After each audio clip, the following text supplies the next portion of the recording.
Salam terang bagi Indonesia, salam sejahtera juga bagi semua pemirsa program Ku Tahu Yang Ku Percaya di mana saja berada.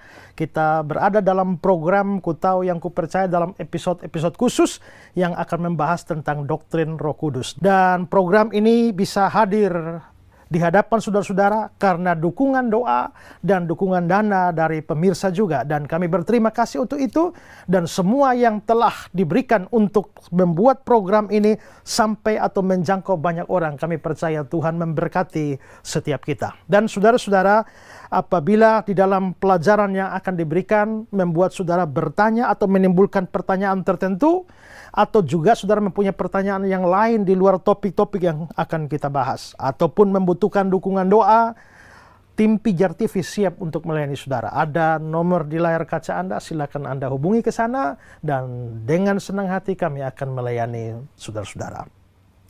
Baik saudara yang terkasih dalam Tuhan Yesus, kita ada di dalam seri pelajaran tentang doktrin Roh Kudus, pneumatologi, dan dalam episode sebelumnya saya sudah menjelaskan beberapa hal. Saya sudah menjelaskan soal apa itu pneumatologi, doktrin Roh Kudus, dan juga kurangnya perhatian atau tekanan dari sisi sejarah terhadap doktrin ini. Dan melihat pentingnya atau apa sebenarnya kepentingan kita belajar doktrin ini. Dan saya juga secara khusus sudah bahas tentang kepribadian Roh Kudus, di mana ada banyak pihak atau ada banyak aliran ajaran yang menolak bahwa Roh Kudus itu adalah suatu pribadi. Sesuatu disebut pribadi kalau dia mempunyai 3 hal. Yang pertama itu adalah punya pikiran, yang kedua punya perasaan, yang ketiga punya kehendak. Seperti yang saya jelaskan sebelumnya. Saya itu punya pikiran, saya punya perasaan, saya punya kehendak, maka saya adalah pribadi. Pohon sekalipun makhluk hidup, dia tidak punya pikiran, tidak punya perasaan, tidak punya kehendak. Maka pohon bukan pribadi. Binatang bisa punya perasaan, bisa punya kehendak. Makanya binatang bisa sedih, bisa senang. Bisa punya kehendak, makan, kawin, dan lain-lain. Tapi tidak mempunyai pikiran dalam pengertian akal budi. Nah, waktu kita bicara soal Roh Kudus, maka Roh Kudus itu adalah pribadi. Roh Kudus bukan hanya sekedar sifat. Roh Kudus bukan hanya sekedar tenaga atau kuasa atau power, atau seperti dalam bahasa saksi Yehova itu hanya semacam tenaga aktif atau listrik sampai batas tertentu. Tidak demikian. Dan kita juga sudah melihat di dalam kitab suci bahwa Roh Kudus itu memang adalah pribadi. Pertama yang sudah saya bahas kali lalu adalah bahwa untuk Roh Kudus itu disebutkan dengan kata ganti orang. Dia, ia, aku. Dan juga saya telah menunjukkan bahwa dari ayat-ayat Alkitab, Roh Kudus ternyata mempunyai pikiran, punya perasaan, punya kehendak. Dan dalam episode kali ini kita masih akan melanjutkan untuk melihat bukti-bukti yang melimpah dari Alkitab bahwa Roh Kudus memang adalah pribadi. Ya. Jadi sudah 2 ya bukti yang saya paparkan dalam episode sebelumnya, yaitu Roh Kudus disebutkan dengan kata ganti orang. Dia, ia, ku. Yang kedua, Roh Kudus memiliki karakteristik pribadi. Sekarang yang ketiga adalah bahwa Roh Kudus melakukan hal-hal yang hanya dapat dilakukan oleh seorang pribadi. Kalau Roh Kudus bukan pribadi, dia tidak bisa melakukan hal itu. Kalau Roh Kudus melakukan hal itu, tidak bisa tidak, dia haruslah pribadi. Nah, apa saja yang dilakukan oleh Roh Kudus yang menunjukkan bahwa dia adalah pribadi? Nah, kita akan survei dan melihat teks-teks kitab suci yang membahas itu. Yang pertama adalah dikatakan bahwa Roh Kudus menyelidiki segala sesuatu yang tersembunyi dalam diri Allah. Coba kita melihat 1 Korintus 2 ayat 10. Coba bacakan 1 Korintus 2 ayat 10. 1 Korintus 2 ayat 10. Karena kepada kita Allah telah menyatakan oleh Roh. Sebab Roh menyelidiki segala sesuatu, bahkan hal-hal yang tersembunyi dalam diri Allah. Tekanan saya di sini adalah Roh menyelidiki. Berarti ada sebuah penyelidikan. Dan penyelidikan semacam ini tidak bisa dilakukan oleh yang non-pribadi. Kita tidak bisa bilang bahwa pohon menyelidiki. atau nyamuk menyelidiki. Tidak. Yang bisa menyelidiki adalah pribadi yang punya pikiran, akal budi. Dan kalau dikatakan roh menyelidiki, itu secara implisit menunjukkan bahwa roh punya pikiran dan pekerjaan menyelidiki hanya mungkin dilakukan oleh seorang pribadi. Maka ayat itu jelas menunjukkan Roh Kudus itu adalah pribadi. Selanjutnya juga kitab suci penuh dengan banyak kesaksian bahwa roh itu bisa mendengar, roh itu bisa berkata-kata. Ya, coba lihat Yohanes 16, 13, 14. Yohanes 16 ayat 13. Tetapi apabila ia datang, ia tidak akan berkata-kata dari dirinya sendiri. Tetapi segala sesuatu yang didengarnya, itulah yang akan dikatakannya. Ya, jadi ada kata-kata, ia tidak akan berkata-kata dari diri sendiri. Ya, berarti dia memang berkata-kata, hanya enggak dari diri sendiri. Berkata-kata, tetapi segala sesuatu yang didengarnya. Jadi dia berkata-kata dan mendengar. Berkata-kata dan mendengar. Nah, kalau mengikuti pikiran atau ajaran saksi Yehova bahwa Roh Kudus itu hanya tenaga, hanya kuasa, bisakah satu kuasa berkata-kata? Kalau kuasa itu tidak pribadi, hanya tenaga. Bisakah listrik mendengar? Gak bisa. Ya. Coba kita lihat lain lagi. Kisah 8 ayat 29. Kisah 8 ayat 29. Lalu kata roh kepada Filipus, pergilah ke situ dan dekatilah kereta itu. Lalu kata roh, berarti roh berkata-kata. Kisah 13 ayat 2. Kisah 13 ayat 2. Pada suatu hari ketika mereka beribadah kepada Tuhan dan berpuasa, berkatalah Roh Kudus. Berkatalah Roh Kudus, berarti Roh Kudus berkata-kata. Satu lagi, Kisah 21 ayat 11. Kisah 21 ayat 11. Sambil mengikat kaki dan tangannya sendiri, ia berkata, demikianlah kata Roh Kudus. Demikianlah kata Roh Kudus. Ya. Dalam Wahyu 2 ayat 7 juga dikatakan, siapa bertelinga hendaklah ia mendengar apa yang dikatakan roh. Maka di sini ayatnya melimpah, roh itu berkata, berkatalah Roh Kudus, demikianlah kata roh. Kalau roh itu hanya sifat Allah, kalau roh itu hanya kuasa, hanya tenaga, bisakah satu sifat, satu tenaga, satu kuasa non pribadi berkata-kata? Bahwa dia berkata-kata dalam bahasa yang lebih sederhana, yang berkata-kata atau yang bisa ngomong itu pasti orang. Orang itu berpribadi. Maka kalau roh bisa berkata-kata plus mendengar, maka Roh Kudus itu pastilah pribadi. Dan ini berhubungan dengan pikiran. Dia nggak mungkin berkata-kata kalau nggak punya pikiran. Ya kan? Lalu berkatalah listrik kepadaku. Gak bisa. Listrik gak punya otak. Gak punya pikiran. Dan bukan pribadi. Tidak bisa berkata-kata. Roh Kudus bisa. Roh Kudus adalah pribadi. Ya. Lalu juga kita bisa melihat Roma 8 ayat 27. Coba baca. Roma 8 ayat 27. Dan Allah yang menyelidiki hati nurani mengetahui maksud roh itu. Yaitu bahwa ia berdoa untuk orang-orang kudus. Maksud roh, berarti konteksnya Roh Kudus, yaitu ia berdoa. Roh Kudus bisa berdoa. Soal apa artinya Roh Kudus berdoa itu urusan lain. Tapi pokoknya secara eksplisit dikatakan rohnya berdoa. Dan yang berdoa hanyalah pribadi. Saya pernah lihat video, ada orang pelihara anjing banyak. Lalu pas mau makan, anjing-anjing yang sudah kerumun memakan, berdoa dulu. Maka anjing-anjing langsung habis itu makan. Pertanyaannya, anjingnya ngomong sama siapa? Tidak kan? Anjing hanya dilatih untuk begini dan tutup mata. Tapi dia pasti nggak minta apa-apa dan nggak ngomong apa-apa dan nggak berdoa apa-apa pada siapa-siapa. Tidak. Itu hanya dilatih seperti itu. Tapi roh yang berdoa, ini doa yang sungguh-sungguh, maka doa itu melibatkan pikiran. Doa itu melibatkan kehendak. Karena ada kehendak, makanya berdoa. tindakan berdoa itu sendiri tindakan suatu pribadi. Secara implisit punya pikiran dan punya kehendak. Maka roh yang berdoa pasti menunjukkan bahwa roh itu adalah pribadi. Ya.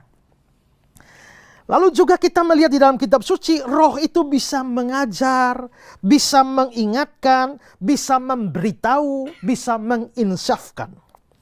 Yohanes 14 ayat 26. Yohanes 14 ayat 26.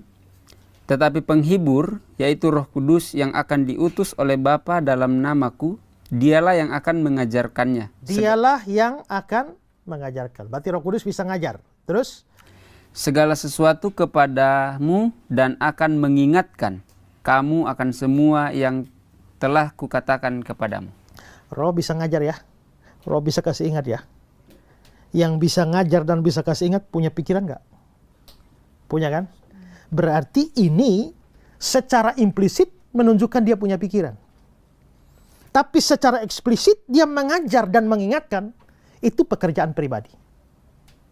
Ya, yang non pribadi tidak bisa mengajar dan mengingatkan. Yohanes 16 ayat 8. Yohanes 16 ayat 8. Dan kalau ia datang, ia akan menginsafkan dunia dan dosa, kebenaran dan penghakiman. Dia akan menginsafkan, dia bikin orang sadar. Itu tindakan pribadi, ya. Lalu Yohanes 16, 13, 14. Yohanes 16 ayat 13 dan 14. Ia akan memberitakan kepadamu hal-hal yang akan datang, sebab ia akan memberitakan kepadamu apa yang diterimanya daripadaku. Dia memberitakan. Jadi dia mengajar, dia mengingatkan, dia menyadarkan, dia menginsafkan, dia memberitahukan. Ini kan hanya pribadi yang bisa bikin. Seperti itu. Yang bukan pribadi tidak bisa. Apalagi dia bisa menentukan, dia bisa memerintah, dia bisa memutuskan. Kisah 10, 19 dan 20. Kisah 10 ayat 19 dan 20. Dan ketika Petrus sedang berpikir tentang penglihatan itu, berkatalah Roh, ada 3 orang mencari engkau. Bangunlah, turunlah ke bawah dan berangkatlah bersama-sama dengan mereka. Jangan bimbang, sebab aku yang menyuruh mereka kemari. Aku yang menyuruh mereka. Aku tuh siapa? Ya? Aku tuh siapa? Ya? Lihat ayat itu ya, ayat 19. Dan ketika Petrus sedang berpikir tentang penglihatan, berkatalah Roh, aku yang menyuruh mereka kemari. Berarti yang menyuruh siapa? Roh. Maka hanya pribadi yang bisa menyuruh, memerintah. Ya. Kisah 13 ayat 2. Kisah 13 ayat 2. Pada suatu hari ketika mereka beribadah kepada Tuhan dan berpuasa, berkatalah Roh Kudus, khususkanlah Barnabas dan Saulus bagiku untuk tugas yang telah kutentukan bagi mereka. Berkatalah Roh Kudus, berarti Roh Kudus ngomong. Khususkanlah Barnabas dan Saulus bagiku, berarti kata ganti aku. Untuk tugas yang kutentukan, berarti Roh Kudus bisa menentukan. Hanya pribadi yang bisa melakukan itu. Kisah 15 ayat yang ke-28. Kisah 15 ayat 28. Sebab adalah keputusan Roh Kudus dan keputusan kami, supaya kepada kamu jangan ditanggungkan lebih banyak beban daripada yang perlu ini. Adalah keputusan Roh Kudus. Berarti Roh Kudus bisa mengambil sebuah keputusan. Sifat, tenaga, atau kuasa saja tidak bisa mengambil sebuah keputusan. Tenaga saya tidak bisa mengambil keputusan apa-apa. Sifat saya tidak bisa mengambil keputusan apa-apa. Yang harus mengambil keputusan adalah saya secara pribadi. Bukan sifat saya, bukan kuasa saya, bukan tenaga saya. Jadi kalau Roh Kudus bisa memutuskan, berarti Roh Kudus adalah pribadi. Apalagi banyak. Saya bilang ini bukti tentang kepribadian Roh Kudus itu melimpah. Roh Kudus bisa memimpin, bisa mencegah, bisa menghibur. Ya. Roma 8 ayat 14. Roma 8 ayat 14. Semua orang yang dipimpin Roh Allah adalah anak Allah. Dipimpin Roh Allah. Berarti Roh Allah memimpin. Ya kan? Ya. Kisah 16 ayat 6. Kisah 16 ayat 6, mereka melintasi tanah Frigia dan tanah Galatia karena Roh Kudus mencegah mereka untuk memberitakan Injil di Asia. Roh mencegah, melarang mereka ke sana. Ya. Dan nanti di Yohanes 15 ayat 26 juga dikatakan, jikalau penghibur yang akan kuutus, Roh Kudus disebut penghibur karena dia bisa menghibur. Dan kerjanya adalah menghibur orang percaya. Maka menghibur, tidak mungkin dia menghibur kalau dia nggak punya pikiran. Nggak bisa menghibur kalau dia tidak punya perasaan. Nggak bisa menghibur kalau tidak punya kehendak. Jadi bahwa dia menghibur saja, eksplisit, itu pribadi. Implisit juga menunjukkan dia pribadi. Apalagi Roh Kudus bisa mengerjakan dan bisa memberikan sesuatu. 1 Korintus 12 ayat 11. 1 Korintus 12 ayat 11, tetapi semuanya ini dikerjakan oleh Roh yang satu dan yang sama, yang memberikan karunia kepada tiap-tiap orang secara khusus seperti yang dikehendakinya. Dikerjakan oleh Roh, berarti Roh bekerja. Lalu yang memberikan karunia, berarti Roh memberikan karunia. Roh memberikan karunia itu berarti dia punya kehendak dong. Makanya dia mau memberi. Ya, implisitnya begitu. Tapi memberikan sendiri secara eksplisit. Jelas menunjukkan itu adalah tindakan pribadi. Roh juga bisa membuat mujizat atau keajaiban. Kisah 8 ayat 39. Kisah 8 ayat 39, dan setelah mereka keluar dari air, Roh Tuhan tiba-tiba melarikan Filipus dan sida-sida itu tidak melihatnya lagi. Ia meneruskan perjalanannya dengan sukacita. Ya, Filipus dengan sida-sida hilang. Filipusnya. Yang membuat itu adalah Roh Tuhan tiba-tiba melarikan Filipus. Yang bisa melarikan atau membuat keajaiban pasti adalah satu pribadi. Lebih lanjut juga kitab suci mengatakan bahwa Roh Kudus bisa melahirbarukan dan menguduskan manusia. Di dalam ayat yang terkenal di Yohanes pasal 3 ketika Tuhan Yesus bicara dengan Nikodemus, Tuhan Yesus bilang, sesungguhnya jika seorang tidak dilahirkan dari air dan roh, abaikan kata airnya, dilahirkan dari roh, berarti roh bisa melahirkan. Ya. Nah sekarang ada dua macam kelahiran. Satu kelahiran jasmani oleh ibu kita, kedua kelahiran rohani oleh Roh Kudus. Nah, ibu kita kalau melahirkan kita, ibu kita harus berpribadi. Atau adalah seorang pribadi. Kalau Roh Kudus melahirkan kita, ya berarti dia juga adalah pribadi. Maka pekerjaan melahirbarukan manusia itu pekerjaan pribadi. Selanjutnya di Titus 3 ayat yang kelima. Titus 3 ayat 5, pada waktu itu dia telah menyelamatkan kita bukan karena perbuatan kita yang telah kita lakukan, tetapi karena rahmat-Nya oleh permandian, kelahiran kembali, dan oleh pembaharuan yang dikerjakan oleh Roh Kudus. Perhatikan kalimat terakhir ya. Kelahiran kembali dan pembaharuan yang dikerjakan oleh Roh Kudus. Berarti Roh Kudus melahirkan kita kembali, Roh Kudus membaharui. Lalu di 1 Petrus 1 ayat yang kedua. 1 Petrus 1 ayat 2, yaitu orang-orang yang dipilih sesuai dengan rencana Allah Bapa kita dan yang dikuduskan oleh Roh. Oke, dikuduskan oleh Roh. Maka Roh melahirbarukan, Roh menguduskan. Ini pekerjaan suatu pribadi. Bukan sesuatu yang abstrak, hanya kuasa semacam tenaga aktif yang seperti pandangan saksi Yehova. Apalagi Roh Kudus memberikan nubuatan atau firman Tuhan. 2 Petrus 1 ayat 21. 2 2 Petrus 1 ayat 21, sebab tidak pernah nubuat dihasilkan oleh kehendak manusia, tetapi oleh dorongan Roh Kudus orang-orang berbicara atas nama Allah. Oleh dorongan Roh Kudus.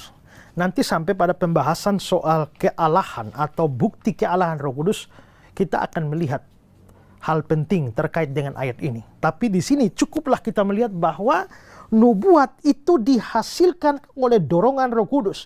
Nabi-nabi yang bicara dalam perjanjian lama tidak berbicara dari diri sendiri. Roh Kudus yang ada di balik para nabi itu.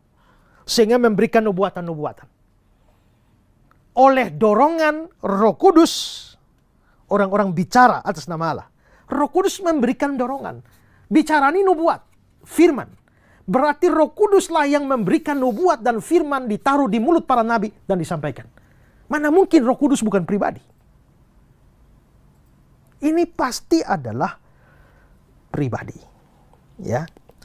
Lalu, Roh Kudus juga dikatakan bersaksi dan memuliakan Yesus. Di Yohanes 15 ayat yang ke-26. Yohanes 15 ayat 26. Jikalau penghibur yang akan kuutus dari Bapa datang, yaitu Roh kebenaran yang keluar dari Bapa, ia akan bersaksi tentang aku. Dia bersaksi tentang aku. Yohanes 16:14, dia akan memuliakan aku. Jadi Roh Kudus bersaksi tentang Yesus. Memuliakan Yesus. Mana mungkin itu bukan pribadi. Hanya pribadi yang bisa bersaksi, bisa memuliakan. Ya. Dan yang terakhir pada bagian ini kita juga melihat bahwa Roh Kudus itu terlibat di dalam pekerjaan penciptaan. Pada episode yang lalu saya sudah menyinggung bahwa sekalipun era sekarang adalah era Roh Kudus, tapi sebenarnya masing-masing dari pribadi Tritunggal ini terlibat di dalam pekerjaan, semua pekerjaan. Dengan kata lain, pribadi-pribadi Tritunggal itu kerjasama. Waktu mencipta, Bapa mencipta, Anak juga ada, Roh Kudus juga ada. Dan keterlibatan Roh Kudus dalam penciptaan itu yang nampak dalam Kejadian 1 ayat 2. Coba lihat. Kejadian 1 ayat 2. Bumi belum berbentuk dan kosong, gelap gulita menutupi samudra raya, dan Roh Allah melayang-layang di atas permukaan air. Roh Allah melayang-layang di atas permukaan air, itu tidak boleh diartikan sebagai harfiah. Karena kelihatannya kalau Roh Allah melayang-layang, dia nampak seperti apa? Ya, kayak burung ya, melayang-layang di atas air. Nah, ini tidak bermakna harfiah. Ya, ini punya makna kiasan. Merakefet dalam bahasa Ibraninya.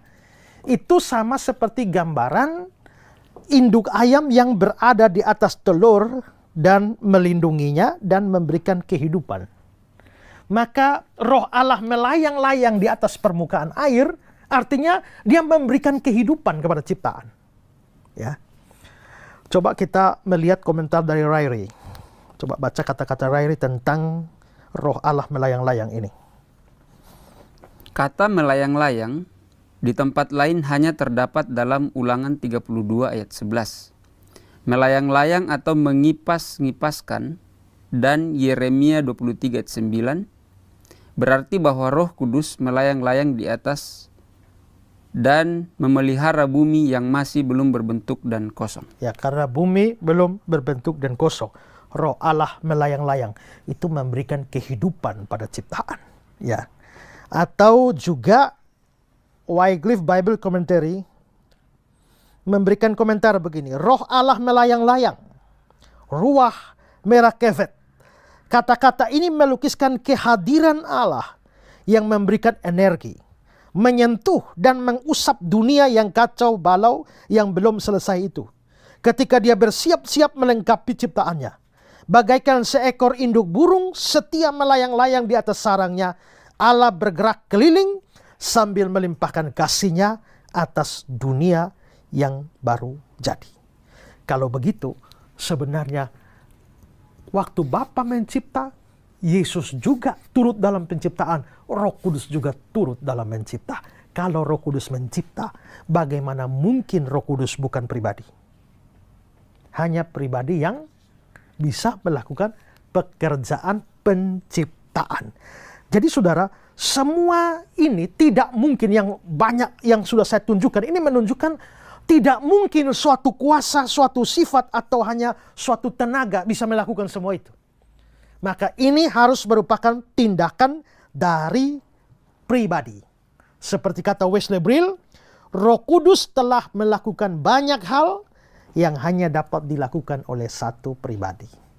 Atau seperti kata Sproul, coba baca kata Sproul. Alkitab berbicara tentang penampilan Roh Kudus pada waktu menjalankan tugasnya, di mana ini menunjukkan bahwa hanya suatu pribadi yang dapat melakukannya. Roh Kudus menghibur, membimbing, dan mengajar orang pilihan seperti dalam Yohanes 16. Aktivitas-aktivitas ini dilakukan dengan cara yang harus dikerjakan dengan memakai akal budi, kehendak, perasaan, dan kuasa. Dia menyelidiki, memilih, menyatakan, menghibur, meyakinkan, dan menghapuskan. Hanya suatu pribadi yang dapat melakukan hal-hal ini. Hanya pribadi yang dapat melakukan semuanya ini. Jadi dengan melimpahnya ayat-ayat semacam ini, saya jadi heran. Mengapa bisa ada ajaran yang mengatakan Roh Kudus itu bukan pribadi? Ya. Mengapa masih ada yang mengajarkan Roh Kudus itu hanya sifat? Seperti ajaran Yusuf Roni, Roh Kudus hanya sifat Allah, bukan Allah. Atau Roh Kudus hanya tenaga aktif Allah, bukan Allah. Seperti ajaran Saksi Yehova. Ya. Ayat-ayat ini terlalu melimpah untuk menjadi bukti bahwa memang pekerjaan-pekerjaan Roh Kudus itu pekerjaan pribadi. Oke, saya akan melanjutkan lagi dengan menunjukkan bukti-bukti ya. Saya memberikan bukti ini secara detail supaya melengkapi kita di dalam menghadapi begitu banyak ajaran-ajaran yang menyimpang di seputar Roh Kudus ini ya. Dan ini adalah sesuatu yang harus kita syukuri. Banyak kita, mayoritas kita, nggak bisa pergi ke sekolah teologi. Tapi Pijar TV membawa pelajaran teologi ke rumah saudara.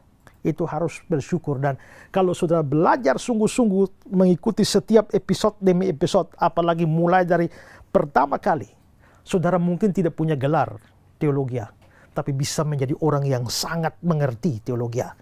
Banyak orang punya gelar teologi tapi nggak ngerti juga teologi.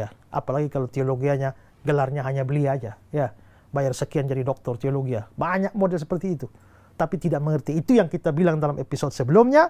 Banyak orang mau jadi pengajar, tapi tidak mengerti pokok-pokok asas-asas yang harus mereka ajarkan, menimbulkan berbagai macam ajaran sesat yang aneh-aneh. Ya, nah karena itu belajar sungguh-sungguh supaya kita makin mengerti kebenaran. Itu sudah 3 bukti yang saya berikan. Sekarang kita akan masuk pada bukti yang keempat tentang kepribadian Roh Kudus ini. Bukti yang keempat ini adalah, kalau tadi apa yang Roh Kudus bikin menunjukkan dia pribadi. Tapi yang sekarang, apa yang dibikin terhadap Roh Kudus, atau apa yang dibuat terhadap Roh Kudus, apa yang diperlakukan terhadap Roh Kudus, itu menunjukkan bahwa itu pribadi, dia pribadi. Karena perlakuan itu tidak bisa diberikan kepada yang non-pribadi. Misalnya, diutus. Roh Kudus itu diutus. Yohanes 14 ayat 26. Yohanes 14 ayat 26. Tetapi penghibur yaitu Roh Kudus yang akan diutus oleh Bapa dalam namaku. Diutus, Roh Kudus diutus oleh Bapa. Bisakah kita mengutus yang bukan pribadi? Ya. Untuk mempercantik rumahmu, maka aku telah mengutus pohon ke rumahmu. Kan gak bisa. Yang non pribadi tidak bisa diutus. Yang diutus harus pribadi. Dan Roh Kudus secara eksplisit dikatakan diutus oleh Bapa. Ya. Kalau sekedar dikirim, pakai Grab juga bisa, pakai Gojek juga bisa, ya kan? Tapi diutus gak bisa. Ya. Lalu juga Roh Kudus diterima atau disambut. Yohanes 20 ayat 22. Yohanes 20 ayat 22. Dan sesudah berkata demikian, ia mengembusi mereka dan berkata, terimalah Roh Kudus. Lalu Kisah 19 ayat Katanya kepada mereka, "Sudahkah kamu menerima Roh Kudus ketika kamu menjadi percaya?" Jadi Roh Kudus bukan cuma diutus, tapi diutus dan diterima. Ya, diutus dan diterima itu jelas menunjukkan dia adalah pribadi.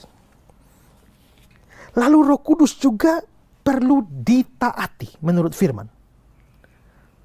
Coba Kisah 10, 19 sampai 21. Kisah 10 ayat 19 sampai 21. Dan ketika Petrus sedang berpikir tentang penglihatan itu, berkatalah Roh, "Ada 3 orang mencari engkau. Bangunlah, turunlah ke bawah dan berangkatlah bersama-sama dengan mereka. Jangan bimbang, sebab aku yang menyuruh mereka kemari." Lalu turunlah Petrus ke bawah dan berkata kepada orang-orang itu, "Akulah yang kamu cari. Apakah maksud kedatangan kamu?" Jadi Roh Kudus itu yang bicara ya. Berkatalah Roh, bangun, turunlah ke bawah. Lalu ayat 21 bilang, lalu Petrus ke bawah. Berarti Roh Kudus ngomong, Petrus taat. Yang ditaati itu, berarti Roh Kudus sedang ditaati. Yang ditaati itu harus pribadi. Kamu tidak taat terhadap sebuah tenaga. Kamu tidak taat terhadap sebuah kuasa saja. Kamu tidak taat hanya kepada listrik, taat kepada pohon, tidak bisa. Ketaatan itu hanya berlaku bagi pribadi. Maka kalau Roh Kudus bisa ditaati, secara implisit Roh Kudus harus pribadi. Dalam episode sebelumnya juga kita sudah singgung, tapi kita ulang lagi. Roh Kudus ternyata bisa didukakan atau dibuat sedih, ya. Efesus 4 ayat 30. Efesus 4 ayat 30. Dan janganlah kamu mendukakan Roh Kudus Allah yang telah memeteraikan kamu menjelang hari penyelamatan. Jangan mendukakan Roh Kudus Allah. Berarti Roh Kudus memang bisa didukakan. Dari perjanjian lama ada Yesaya 63 ayat 10. Yesaya 63 ayat 10. Tetapi mereka mendukakan Roh Kudusnya. Ya, cukup. Mereka mendukakan Roh Kudus sama dengan perjanjian baru. Roh bisa berduka. Bisakah sifat saya berduka? Bisakah tenaga saya berduka? Bisakah kuasa saya berduka? Tidak bisa. Dengan berduka itu menunjukkan dia punya perasaan. Tapi berduka sendiri itu hanya bisa terjadi pada satu pribadi. Ya. Sproul bilang begini, kekuatan yang tidak berpribadi tidak dapat didukakan.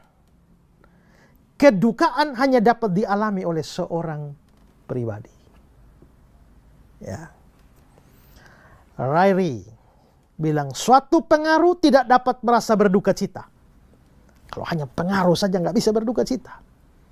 Lalu Bruce Milne, dia bilang, orang dapat menentang suatu kuasa, tapi hanya dapat mendukakan suatu pribadi. Dan ternyata Roh Kudus bisa berduka. Kalau begitu, Roh Kudus adalah pribadi. Ya. Apalagi, Roh Kudus bisa ditipu. Roh Kudus bisa didustai. Coba lihat Kisah 5 ayat 3. Kisah 5 ayat 3. Tetapi Petrus berkata, "Ananias, mengapa hatimu dikuasai iblis? Sehingga engkau mendustai Roh Kudus dan menahan sebagian dari hasil penjualan tanah itu?" Engkau mendustai Roh Kudus. Berarti Roh Kudus bisa ditipu, bisa didustai. Ya, yang kamu bisa tipu adalah pribadi. Kamu bisa tipu temanmu, tipu suamimu, tipu istrimu, tipu siapa saja, karena mereka berpribadi. Kalau mereka bukan pribadi, nggak bisa ditipu. Ya, maka didustai dan ditipu menunjukkan Roh Kudus bisa, atau Roh Kudus adalah pribadi. Seperti kata Erikson, meskipun dimungkinkan untuk menolak suatu kekuatan, namun kita tidak mungkin mendukakan atau mendustai kekuatan yang abstrak yang tak bersifat pribadi. Tidak bisa. Didustai, ditipu, hanyalah bisa dilakukan untuk satu pribadi. juga Roh Kudus bisa dilawan atau ditentang atau ditolak. Ya. Yesaya 63 ayat yang ke-10. Yesaya 63 ayat 10. Tetapi mereka memberontak dan mendukakan Roh Kudus-Nya, Ya. maka ia berubah. Mereka, tadi kita sudah lihat yang mendukakan Roh Kudus, tapi di kalimat awal, tapi mereka memberontak. Memberontak pada Roh Kudus. Ya. Kisah 7 ayat yang ke-51. Kisah 7 ayat 51. Hai orang-orang yang keras kepala dan yang tidak bersunat hati dan telinga, kamu selalu menentang Roh Kudus, sama seperti nenek moyangmu, demikian juga kamu. Berarti ada memberontak terhadap Roh Kudus, menentang Roh Kudus. Ini hanya bisa terjadi kepada pribadi. Kalau Roh Kudus bisa, kita bisa memberontak kepada Roh Kudus, bisa menentang Roh Kudus. Roh Kudus adalah pribadi. Roh Kudus bisa dihujat atau dihina. Ya. Kita lihat perkataan Yesus yang terkenal, ya, siapa yang menghujat Roh Kudus tidak dapat diampuni. Itu di Matius pasal yang ke-12 ayat 31. Siapa menghujat Roh Kudus berarti saya bisa menghujat Roh Kudus. Kamu bisa menghujat Roh Kudus. Siapa saja bisa menghujat Roh Kudus. Maka dengan seperti itu, maka Roh Kudus pasti adalah pribadi. Bahkan di Ibrani 10 ayat 29 juga ada kata-kata menghina roh kasih karunia. Berarti bukan bisa dihujat. Bukan hanya bisa dihujat, dihina. Ya. Kalau menghina ini kan harus menghina satu pribadi kan? Ya. Ketika menilai meja ini, bagus, bisa memuji meja. Yang bisa kamu puji adalah pembuatnya atau pemiliknya. Kalau meja ini jelek, bisa menghina meja ini. Yang dihina itu adalah pemiliknya atau pembuatnya. Tapi ini meja ini mau bagus atau dia tidak bisa dipuji, tidak bisa dihina. Kenapa? Nggak ngefek. Ya kan? Mau hina bagaimanapun nggak ngefek. Kenapa? Nggak punya pikiran, nggak punya perasaan, nggak punya kehendak. Ini bukan pribadi. Tapi Roh Kudus bisa dihina. Roh Kudus bisa dihujat. Itu menunjukkan Roh Kudus adalah pribadi. Makanya John Wesley bilang, sikap semacam ini hanya dapat dilakukan kepada satu pribadi. Ya. Jadi ini bukti keempat dari Roh Kudus sebagai pribadi. Sekarang kita melihat bukti yang kelima. Bukti yang kelima yang secara implisit menunjukkan Roh Kudus adalah pribadi adalah Roh Kudus itu menggantikan Kristus di bumi. Nah, untuk menjelaskan ini, saya akan menunjukkan kepada saudara apa yang dikatakan oleh Wesley Brill. Coba baca kata-kata John Wesley Brill. Memang Tuhan Yesus adalah satu pribadi, dan ketika ia di dunia ini, orang-orang mengakui bahwa ia adalah satu pribadi. Oleh sebab Tuhan Yesus mengutus Roh Kudus untuk menggantikan dia, dalam Yohanes 14 ayat 16-18, maka hal itu membuktikan bahwa Roh Kudus adalah satu pribadi. Sebab hanya pribadi yang dapat menggantikan Tuhan Yesus. Roh Kudus bukan hanya suatu kuasa yang melaluinya Allah bekerja, melainkan ia adalah satu pribadi yang pasti. Satu pribadi mempunyai pengetahuan, kehendak, dan niat di dalam dirinya. Tuhan Yesus setelah mengatakan bahwa Roh Kudus sebagai satu pribadi akan mengajarkan segala perkara kepada kita serta menyaksikan tentang Yesus Kristus. Kita patut menganggap Roh Kudus sebagai satu pribadi sama seperti kita memikirkan Tuhan Yesus adalah satu pribadi. Ya. Lalu bacakan juga kata-kata dari Bruce Main. Dalam Yohanes 14 ayat 15, Yesus berbicara tentang Roh Kudus sebagai penghibur lain. Persamaan antara Yesus dan Roh Kudus hanya bermakna kalau Roh Kudus ini dianggap memiliki sifat-sifat dari satu kepribadian. Ya, Yesus ini adalah pribadi. Itu tidak perlu diragukan. Tapi Yesus itu setelah naik ke surga, dia mengirimkan Roh Kudus. Dan Roh Kudus itu akan melakukan hal-hal yang sama, bahkan lebih, seperti yang Kristus kerjakan atau lakukan bagi kita. Bahwa Roh Kudus menggantikan Kristus di bumi dan Kristus adalah pribadi, secara implisit Roh Kudus harus pribadi. Kalau Roh Kudus bukan pribadi, dia tidak bisa menggantikan peran Kristus di bumi.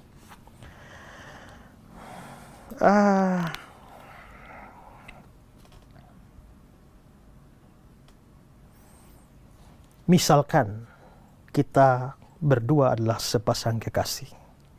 Ya, 3 tahun kamu bersama-sama dengan saya. Dan sekarang tiba saatnya saya pergi misalnya mau lanjut kuliah di Amerika. Lalu ini zaman dulu ya. Belum ada WA, belum ada video call ya. Nah setelah itu saya pergi, kamu sedih. Karena kamu sedih maka saya bilang jangan sedih. Saya akan kirim yang akan menggantikan saya. Apa yang saya lakukan kepadamu? Ya, saya akan kirim yang menggantikan saya. Dia akan melakukan yang seperti kulakukan padamu. Saya kirim apa? Saya kirim foto. Waktu kamu dengan saya ada, saya bisa buat kamu ketawa. Sekarang foto datang, bisa buat kamu ketawa. Tidak bisa. Waktu kamu susah, saya bisa menghibur kamu. Sekarang pengganti saya adalah foto. Foto ini bisa menghibur kamu. Seperti saya menghibur kamu. Tidak bisa. Waktu kamu kemalaman, saya jemput kamu. Sekarang yang menggantikan saya foto. Foto bisa jemput kamu? Gak bisa. Ya kan? Tapi kalau saya ngutus teman saya, ya, teman saya datang, wah Kak, kamu susah, dia bikin kamu ketawa. Butuh jemput, dia jemput kamu. Maka yang bisa melakukan seperti yang saya lakukan pada kamu harus pribadi. Kristus ini pribadi. Lalu dia naik ke surga dan dia bilang, aku tidak meninggalkan kamu yatim piatu. Dia akan mengajar kamu, dia akan menghibur kamu, dia akan menuntun kamu, dia akan macam-macam terhadap kamu. Bagaimana ini bukan pribadi? Kalau ini pribadi, maka yang menggantikan harus pribadi. Maka secara implisit kepribadian Roh Kudus didapatkan dari Kristus yang adalah pribadi. Ya. Mengerti ini? Oke. Lalu bukti yang keenam. Bukti yang keenam ini adalah Roh Kudus ini berhubungan sebagai suatu pribadi dengan pribadi-pribadi lain. Ketika Roh Kudus dibicarakan, dia dibicarakan dalam hubungan dengan yang pribadi. Contoh ya, coba Kisah 15 ayat yang ke-28. Kisah 15 ayat 28. Sebab adalah keputusan Roh Kudus dan keputusan kami. Oke. Di sini ada, ini kan ada problem ya kalau kita baca konteksnya. Tapi adalah keputusan Roh Kudus dan keputusan kami. Kami ini kan orang pribadi. Kalau kami ini pribadi, kami yang pribadi ini membuat keputusan bersama dengan Roh Kudus. Adalah aneh kalau Roh Kudus bukan pribadi. Pertama, kalau bukan pribadi, bagaimana bisa bikin keputusan? Tapi keputusan ini dibuat oleh pribadi dengan non-pribadi. Itu aneh. Setelah saya pertimbangkan dan saya diskusikan dengan kursi, maka saya putuskan untuk membantu kamu. Kau gila kah? Ya? Atau kalau kursi kan masih hidup ya, mati kan? Tapi dengan setelah saya memikirkan, saya dengan anjing saya memutuskan untuk. Bagaimana saya bisa memutuskan bersama dengan anjing saya yang bukan pribadi? Keputusan ini satu keputusan. Dibuat oleh dua pihak. Kalau satu pihak pribadi, satu pihaknya harus pribadi. Ya, maka Roh Kudus dibicarakan bersama dengan pribadi. Makanya Millard Erickson mengatakan kata-kata berikut itu. Coba baca.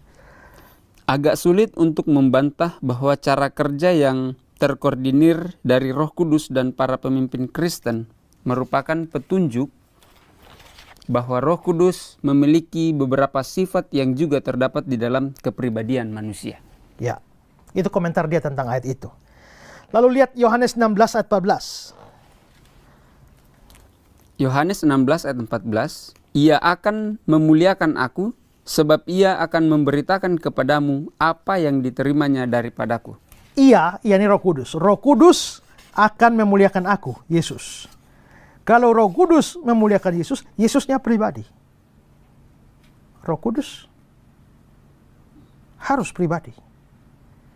Karena harus pribadi yang bisa memuliakan pribadi. Kalau tadi di sini Roh Kudus dihubungkan dengan pribadi kami, maka yang di sini Roh Kudus dihubungkan dengan pribadi Yesus. Roh Kudus selalu dibicarakan berurusan dengan pribadi. Lihat lagi Matius 28 ayat 19. Matius 28 ayat 19, karena itu pergilah, jadikanlah semua bangsa muridku, dan baptislah mereka dalam nama Bapa dan Anak dan Roh Kudus. Baptis dalam nama Bapa, Anak, Roh Kudus. Saksi Yehova mengakui Bapa itu pribadi, Anak pribadi, Roh Kudus bukan pribadi. Maka formula baptisannya adalah baptis orang dengan pribadi, dan non-pribadi. Kok jadi aneh ya? Bagaimana yang non-pribadi bisa nongol di sini bersama dengan dua pribadi? Dalam formula yang penting seperti baptisan. Formula doa berkat juga demikian. Coba 2 Korintus 13 ayat 13. 2 Korintus 13 ayat 13, kasih karunia Tuhan Yesus Kristus dan kasih Allah dan persekutuan Roh Kudus menyertai kamu sekalian. Ini berkat ya. Jadi kalau saya mau berkati kalian, kasih karunia dari Tuhan Yesus dan dari Allah Bapa dan dari Roh Kudus. Kalau kasih karunia dari Allah Bapa, Bapa pribadi. Berkat bisa datang dari pribadi. Dan dari Yesus pribadi. Tapi kalau Roh Kudus itu hanya tenaga, bagaimana suatu berkat datang dari yang bukan pribadi? Gak bisa. Itu jadi aneh. Ya. Karena itulah jikalau dua pribadi yang lain, jikalau dua yang lain yang memberikan berkat adalah pribadi, maka yang satu yang disebut juga harus pribadi. Sehingga menyimpulkan bahwa berkat itu datang dari pribadi-pribadi. Kalau tidak, maka ada berkat yang datang dari yang bukan pribadi. Ya. Nah, karena itulah maka aneh kalau orang tidak percaya Roh Kudus adalah pribadi. Sekarang saya mau tambahkan satu lagi. Ya. Jadi saya mau berikan 7 argumentasi Alkitab yang menunjukkan Roh Kudus pribadi. Sudah 6. Sekarang yang ketujuh adalah kalau Roh Kudus itu hanya kuasa. Kita tidak menyangkali bahwa Roh Kudus itu kuasa ya. Tapi tidak sekedar kuasa. Ya, dia lebih dari kuasa. Tapi kalau Roh Kudus itu hanya kuasa, hanya kekuatan, hanya tenaga, nanti kita akan menemukan ayat-ayat yang aneh. Karena sekarang gini loh. Kalau kita ngomongin Roh Kudus itu hanya kuasa. Masalahnya ada ayat-ayat di mana Roh Kudus muncul di ayat itu, sekaligus kata kuasa juga muncul di ayat itu. Dan kalau kuasa ini dan Roh Kudus adalah kuasa, maka ada 2 kuasa. Maka ayat-ayatnya menjadi aneh. Kita lihat contoh ya. Kisah Rasul 10 ayat 38. Ya. Ayat itu bilang begini. Yaitu tentang Yesus dari Nazaret, bagaimana Allah mengurapi dia dengan Roh Kudus dan dengan kuat kuasa. Jadi Allah Bapa mengurapi Yesus dengan pertama Roh Kudus Yang kedua, kuat kuasa. Jadi Bapa mengurapi Yesus dengan Roh Kudus dan dengan kuasa. Kalau Roh Kudus itu sama dengan kuasa, maka Allah Bapa mengurapi Yesus dengan kuasa dan dengan kuasa. Jadi double dong. Kan aneh ayatnya. Ya. Lukas 4 ayat 14. Lukas 4 ayat 14, dalam kuasa roh, kembalilah Yesus ke Galilea. Cukup. Dalam kuasa roh. Dalam kuasa roh. Kalau roh itu kuasa, maka dalam kuasa. Duh, ini ayat bagaimana ini? Iya. Roma 15 ayat 13. Roma 15 ayat 13, supaya oleh kekuatan Roh Kudus kamu berlimpah-limpah dalam pengharapan oleh kuasa tanda-tanda dan mujizat-mujizat dan oleh kuasa roh. Kuasa roh. Kalau di situ disebut kuasa roh, sedangkan roh sendiri kuasa, maka kuasa-kuasa. Ini jadi nggak masuk akal. Ya. 1 Korintus 12 ayat 10. 1 Korintus 12 ayat 10, kepada yang seorang roh memberikan kuasa. Ya, kepada seorang roh memberikan kuasa. Roh memberikan kuasa. Kalau rohnya itu kuasa, maka kepada yang seorang kuasa memberikan kuasa. Kan jadi aneh itu. Karena itu, roh itu harus dibedakan dari kuasa. Roh itu punya kuasa, tapi roh itu sendiri adalah pribadi. Pribadi yang punya kuasa, baru masuk akal. Tapi kalau roh itu bukan pribadi, hanya kuasa, lalu bagaimana menerjemahkan kuasa roh? Kuasa-kuasa. Ini nggak masuk akal. Ya. Nah, maka di sini 7 argumentasi ini harus meneguhkan kita untuk menyadari sungguh-sungguh bahwa Roh Kudus itu adalah pribadi atau oknum yang punya pikiran, punya perasaan, dan punya kehendak. Maka jangan percaya omong kosong saksi Yehova, ya, yang mengatakan Roh Kudus itu hanya tenaga aktif Allah. Jangan percaya konsep Unitarian tentang kekuatan Allah, atau juga yang menganggap bahwa roh hanya sifat di dalam diri Allah. Tidak. Ini pribadi berbeda dari pribadi Bapa dan pribadi Anak yang kita bahas di dalam doktrin Allah Tritunggal. Sehingga doktrin Allah Tritunggal kita, Bapa pribadi yang berbeda dengan Anak, dan adalah pribadi yang berbeda dengan Roh Kudus. Kalau Roh Kudus bukan pribadi, doktrin Tritunggal hancur. Tinggal doktrin Dwi Tunggal. Itu pun kalau masih anggap Yesus Allah. Kalau saksi Yehova yang sudah tidak anggap Yesus Allah pun, Roh Kudus bukan pribadi, Yesus ciptaan Allah, maka memang hancurlah doktrin Allah Tritunggal, dan doktrin Allah Tritunggal tidak pernah ada. Maka pelajaran ini kelihatannya teoritis sekali dan sangat teologis. Tapi ini penting karena ini berefek kepada pengajaran-pengajaran Kristen yang lain.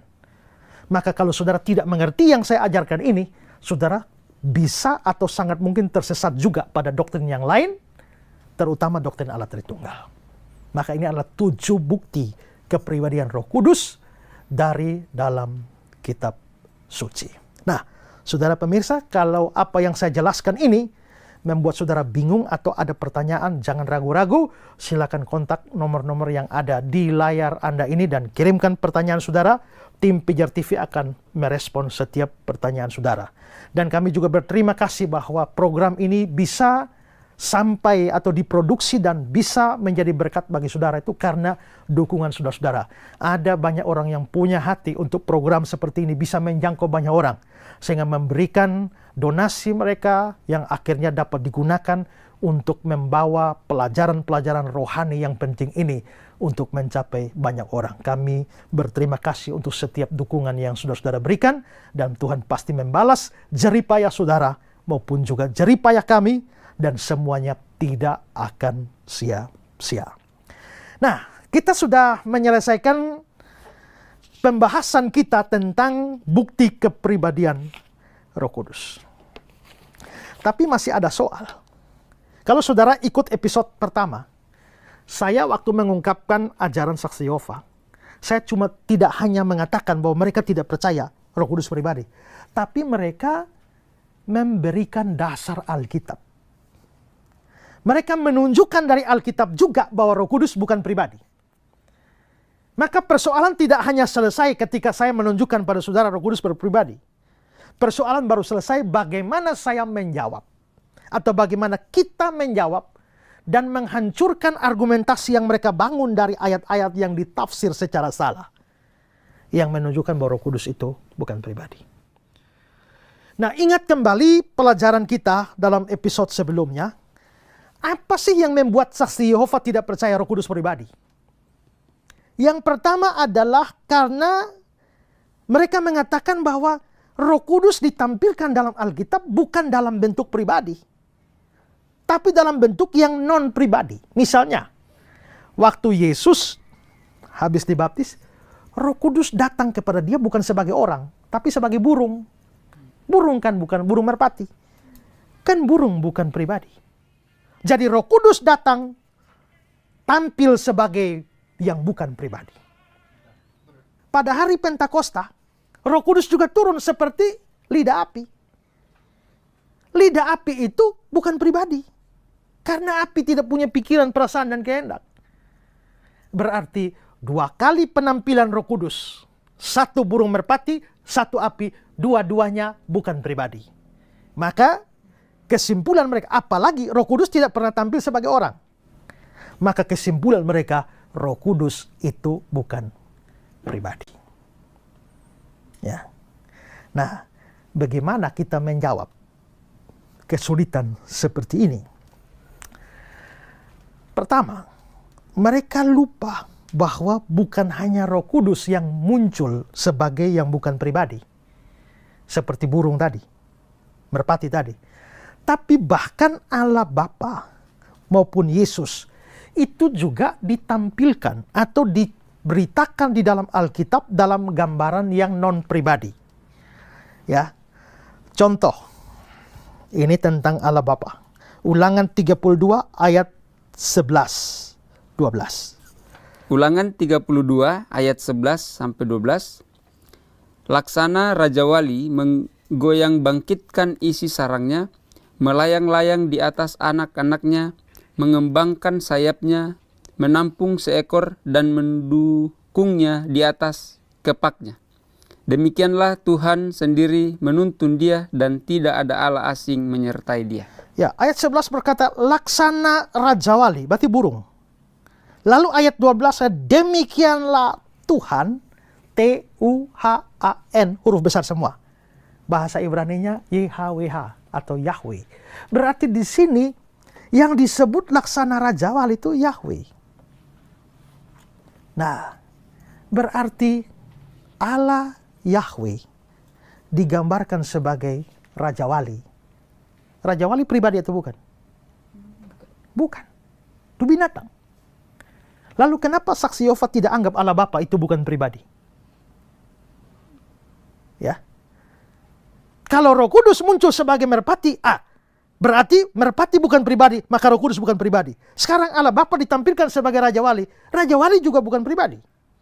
Kenapa tidak anggap Bapa juga bukan pribadi? Oke, tentang Yesus. Matius 23 ayat 37. Matius 23 ayat 37. Berkali-kali aku rindu mengumpulkan anak-anakmu sama seperti induk ayam mengumpulkan anak-anaknya di bawah sayapnya. Oke. Yesus bilang berkali-kali aku rindu mengumpulkan kamu sama seperti induk ayam mengumpulkan. Berarti Yesus menggambarkan dirinya sebagai induk ayam. Induk ayam itu pribadi atau bukan? Bukan. Kenapa saksi Yehova tidak anggap Yesus bukan pribadi? Toh digambarkan sebagai yang bukan pribadi. Oke, Roh Kudus muncul sebagai api di hari Pentakosta. Karena api bukan pribadi, maka Roh Kudus bukan pribadi. Tapi sekarang lihat Keluaran 19 ayat 18. Keluaran 19 ayat 18. Gunung Sinai ditutupi seluruhnya dengan asap karena Tuhan turun ke atasnya dalam api. Ya, Tuhan turun ke atasnya dalam api. Kalau Tuhan turun, api bukan pribadi. Kenapa nggak anggap Tuhan sekalian bukan pribadi? Maka di sini kita bisa lihat ya, mereka tidak konsisten dalam menafsirkan Alkitab. Makanya saya bilang, kalau ada bidat yang paling banyak pakai ayat itu saksi Yehova. Ini saudara perlu berhati-hati, ya. Bidat yang lain juga ada yang tidak pakai ayat, tapi saksi Yehova paling banyak pakai ayat.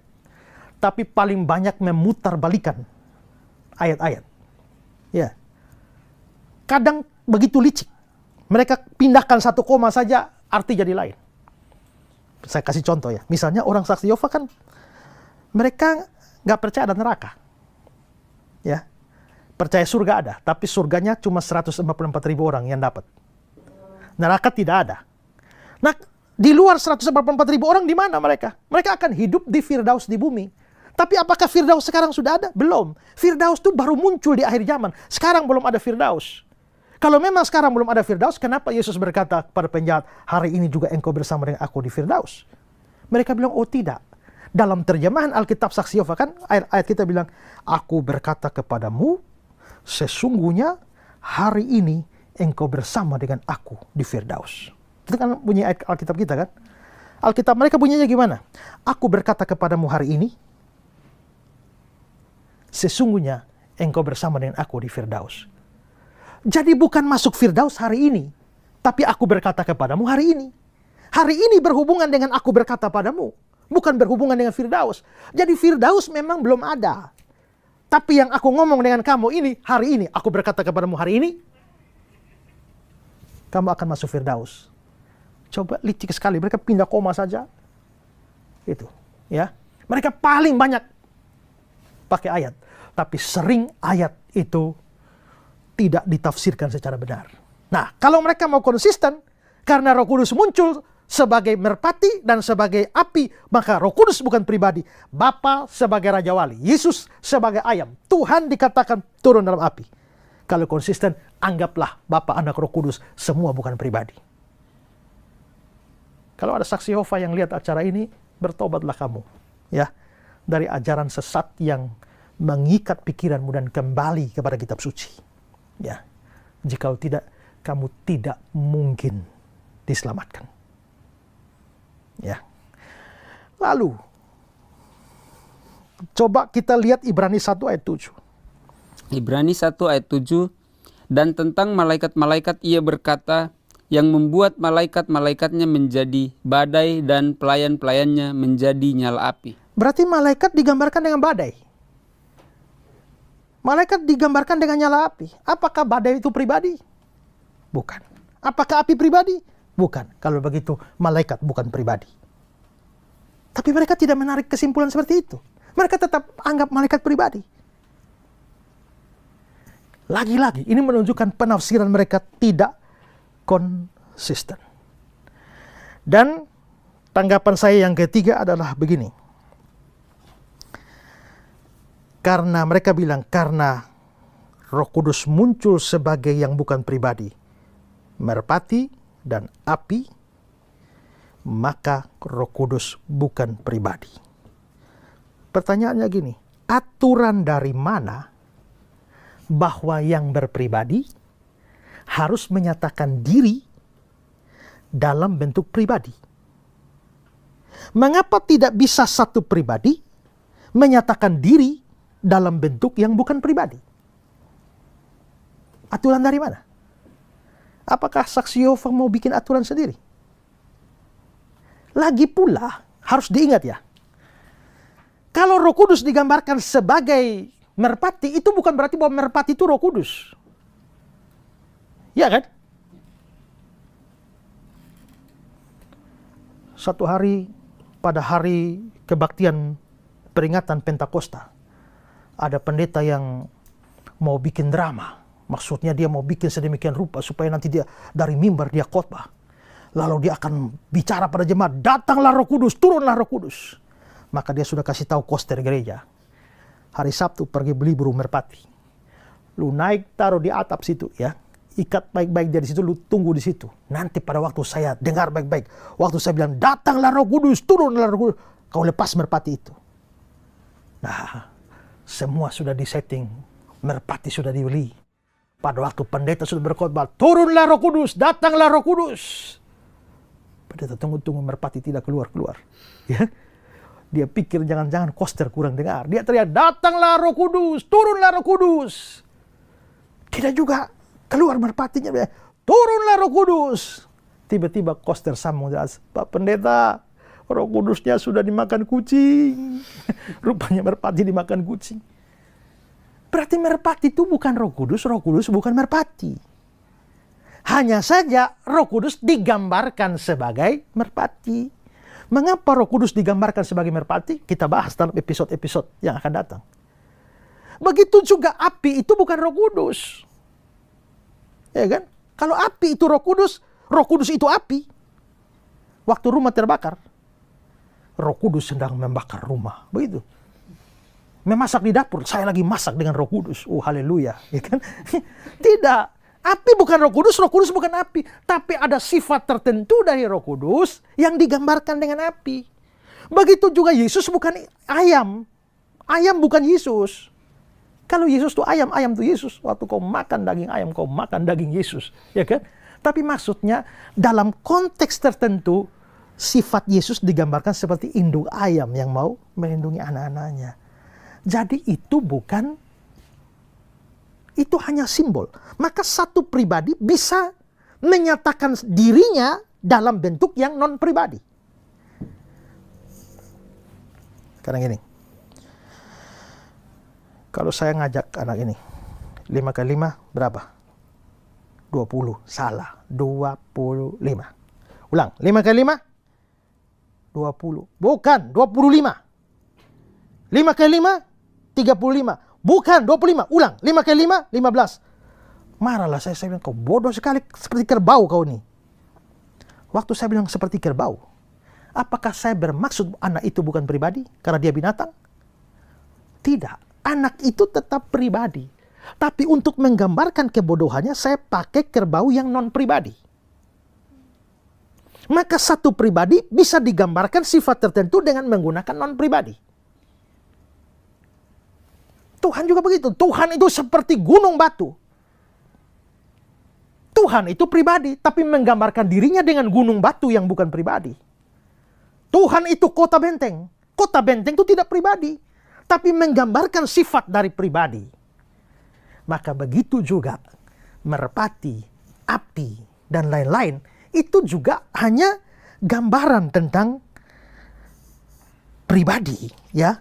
Dan karena itu tidak menunjukkan bahwa Roh Kudus itu bukan pribadi. Ya, itu melawan doktrin saksi Yehova. Kedua, bagaimana dengan argumentasi saksi Yehova bahwa Kitab Suci mengatakan tentang ada orang yang dibaptis dengan Roh Kudus atau dipenuhi dengan Roh Kudus. Dibaptis dengan dan dipenuhi oleh menunjukkan Roh Kudus bukan pribadi. Ya. Itu argumentasi saksi Yehova. Tapi sekarang kita bertanya, apa artinya dibaptis dengan Roh Kudus? Nanti ada episode khusus bahas ini, ya. Tapi sekarang secara ringkas saya beritahu bahwa dibaptis dengan Roh Kudus artinya menerima Roh Kudus. Nah, kalau artinya begitu, maka apakah aneh kalau kita menerima satu pribadi? Apakah yang diterima itu harus non-pribadi?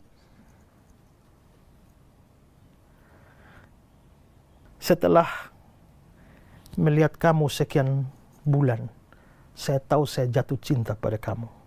Maukah kamu menerima saya? Mau nggak? Bilang mau dong. Kalau kamu bilang mau, baru saya bisa lanjutkan cerita ini. Maukah kamu menerima saya? Mau. Nah sekarang, berarti dia menerima saya. Apakah karena dia menerima saya dan saya bisa diterima, berarti saya bukan pribadi? Tidak. Dia bisa menerima saya dan saya pribadi. Kenapa waktu saya menerima Roh Kudus harus tidak berpribadi? Kita juga menerima Yesus kan? Tapi kita tidak mengatakan Yesus bukan pribadi. Dibaptis dengan Roh Kudus itu artinya menerima Roh Kudus. Maka tidak soal orang dibaptis dengan Roh Kudus tetap pribadi. Dipenuhi dengan Roh Kudus itu juga punya pengertian yang sama, ya. Apa artinya dipenuhi Roh Kudus? Nanti kita ada pelajaran khusus tentang ini, ya. Tapi arti dipenuhi Roh Kudus itu artinya dikuasai sepenuhnya oleh Roh Kudus. Nah, bisakah atau apakah dikuasai sepenuhnya oleh sesuatu? Berarti sesuatu itu pasti tidak berpribadi. Ada istri yang dikuasai sepenuhnya oleh suami. Ada anak yang dikuasai sepenuhnya oleh orang tua. Berarti orang tuanya tetap pribadi, kan? Maka dipenuhi oleh Roh tidak berarti Roh bukan pribadi. Selanjutnya, argumentasi ketiga dari saksi Yehova. Roh Kudus itu digambarkan sebagai air, api, angin, dan semua itu bukan pribadi. Ya, sama saja argumentasi dengan tadi. Tapi mereka lupa bahwa Yesus juga menggambarkan diri sebagai bukan pribadi. Yesus bilang, akulah pintu. Pintu itu pribadi atau bukan?